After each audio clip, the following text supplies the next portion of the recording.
আমি সংসার করব না। ওই দেখো বাচ্চা ফেলে দিয়ে পালাচ্ছে। বড় মেয়ে চল দেখি। টুম্পা ছুটে গিয়ে তোর মাকে ধর। মিতালি, আরে দুধের বাচ্চা ফেলে দিয়ে কোথায় যাচ্ছ? আমি কোনো বাচ্চা নেব না, আমি সংসার করব না।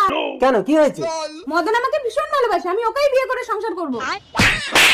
আমাদের দুটো বাচ্চা আছে, তুমি কি নাটক করো নাকি? তোমাকে আমার একদম ভালো লাগে না। আমাকে ভালো লাগে না?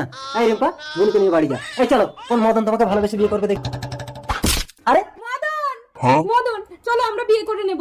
তোমার মতো একটা চরিত্রহীন মহিলার সাথে শুধু সময় কাটানো যায়, জীবন কাটানো যায় না। এই তুই কাকে চরিত্রহীন বলিস? এইটা তো নিজের বউকে সামলাতে পারে না, উনি এসছেন আমাকে সামলাতে। মদন এতদিন আমাকে ব্যবহার করে আমার সাথে বেইমানি করলে। বৌদি, দুটো বাচ্চা ছেড়ে স্বামীকে ছেড়ে যে পালিয়ে আসতে পারে, সে আমাকে ছেড়ে যাবে না তার কি গ্যারান্টি আছে? মদন স্বামী, আমাকে তুমি ক্ষমা করো।